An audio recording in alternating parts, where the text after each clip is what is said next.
வணக்கம். ஏதாவது இப்போ கல்யாண வீட்டுக்கு ஏதாவது போகும்போது அங்கே சின்ன பசங்களாம் வந்து ஏதாவது பதிவு போடுங்க அப்படிம்பாங்க.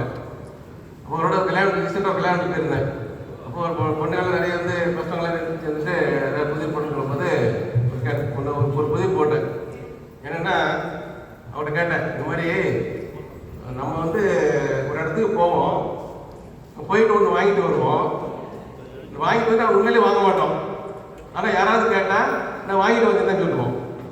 அது என்ன அப்படின்னு கேட்டேன். மறுபடியும் சொன்னேன், ஒரு இடத்துக்கு போவோம், ஒன்று வாங்குவோம், ஆனால் உண்மையிலே வாங்க மாட்டோம். ஏன் யாராவது வந்து கேட்டால் அவன் வாங்கிட்டு வந்தேன்னு சொல்லுவோம். அது என்ன அப்படின்னு கேட்டேன். ஒன்றும் தெரியலையே அப்படின்னு யாரும் கண்டுபிடிக்க முடியல. உங்களுக்கு ஏதாவது தெரியுதா? ஒன்று வாங்குவோம், ஆனால் உண்மையிலே வாங்க மாட்டோம், ஆனால் கேட்டால் வாங்கிட்டு வந்தேன்னு சொல்லுவோம். அது என்ன? காற்று. அதாவது போய் வந்து காற்று வாங்குவோம், ஆனால் உண்மையில வாங்க மாட்டோம். ஆனால் வந்து கேட்டால் அந்த காற்று வாங்கிட்டு வந்தேன் அப்படின்னு சொல்லுவோம். இப்படி சொன்னோடனே அந்த பசங்களை வந்து நீங்கள் ஒரு பதிவு பண்ணீங்க, நாங்கள் ஒரு பதிவு போடுறேன் அப்படின்னு சொல்லிட்டு அவர் பதிவு போட்டேன். அது என்னென்னா, நான் ஒருத்தருக்கு ஒன்று கொடுப்போம், ஆனால் உண்மையிலே கொடுக்க மாட்டோம், ஆனால் கேட்டால் நான் கொடுக்க வந்தேன்னு சொல்லுவோம். அது என்னன்னு சொல்லுங்க அப்படின்னா, ஒன்று கொடுப்போம் ஆனால் கொடுக்க மாட்டோம், ஆனால் கேட்டால் நான் கொடுக்க வந்தேன்னு சொல்லுவோம். அது என்னன்னு சொல்லுங்க. நான் யோசிச்சு வச்சு பார்த்தேன், ஒன்றும் புரியலையே, நீ சொல்லு அப்படின்னு சொன்னா. கை அப்படின்னா, கை கொடுப்போம் ஆனால் உண்மையிலே கொடுக்க மாட்டோம், கேட்டால் கை கொடுத்துட்டு வந்தேன்னு சொல்லுவோம். கை அப்படின்னா சரி, வெரி குட். அப்படின்னா இலக்கியத்தில் நிகழ்ச்சி உண்டு. இலக்கியத்தில் எப்படின்னா, இந்த மாதிரி ஒரு புலவர் வந்து அரசவைக்கு போகிறாரு. போன உடனே கம்ப்ளைண்ட் பண்ணுறாரு. என்னன்னா, முக்காலை ஊன்றி மூவிரண்டு போகையிலே அக்காலை அஞ்சுதலை நாகம் ஒன்று தீண்டுது ஐயா அப்படின்ட்டார். அவர் அது அரசனுக்கு ஒன்றும் புரியல. நீங்கள் விளக்கம் சொல்லுதான் புரியும் அப்படின்னு அரசு விளக்கம் சொல்றாரு.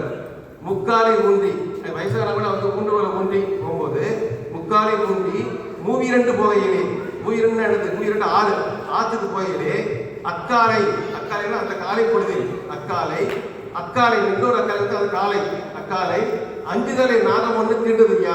அஞ்சுதலை நாகம்னா நெருஞ்சி முள்ளு வந்து 5 முள்ளு இருக்கு. அது அஞ்சுதலை நாகம் சொல்றாரு. அஞ்சுதலை நாகம் ஒன்று தீண்டுது ஐயா அப்படின்னு சொல்றாரு. அது ஏதாவது ஒரு சொல்யூஷன் கொடுங்க, ஏதாவது வழி பண்ணுங்க, ரொம்ப கஷ்டமா இருக்கு அப்படின்னு சொல்றாரு.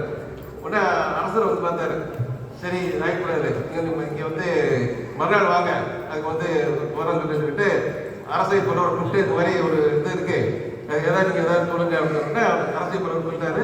மறுநாள் வந்து திரும்பி வராரு, கம்ப்ளைண்ட் பண்றவர் வர அரசை வந்து சொல்லிட்டு இந்த புலவர் மூலமா அந்த விளக்கத்தை இருக்கிறாரு.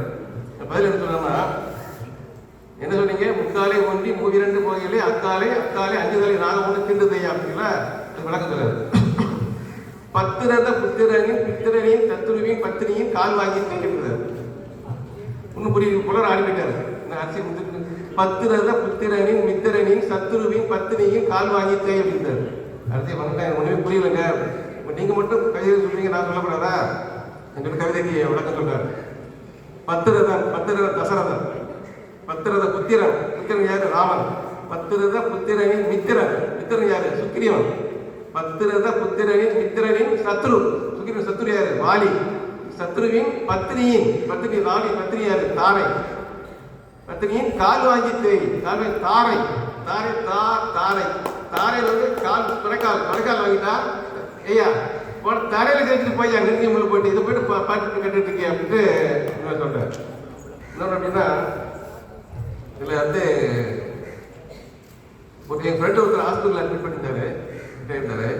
அது திடீர்னு வந்து அந்த ஆசிரியர் விட்டு வெளியே வந்துட்டார். ஆசிரியர் விட்டு வந்துட்டாரு. வந்தோடனே என்ன சார் அந்த ஹாஸ்பிட்டலில் சேர்ந்தீங்களே, திடீர்னு வந்துட்டீங்களே, என்ன ட்ரீட்மெண்ட் முடிஞ்சதா? ஒன்றும் இல்லை, அது ரொம்ப கஷ்டமாக போச்சு. என்னாச்சு? இல்லை அந்த நர்ஸ்ட்டு கேட்டேன், திடீர்னு நான் வந்து ஆப்ரேஷன் முடிஞ்சு நல்லபடியாக கூட போய் சேருவேன். அந்த நர்ஸ் சொல்லிட்டாங்க, நீ நல்ல பாடியாக போய் சேருவோம் அப்படின்ட்டாங்க.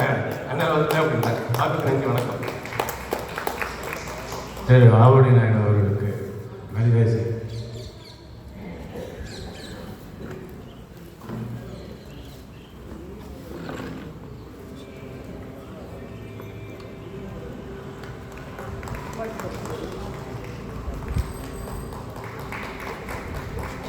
அடுத்து பாடுபவர்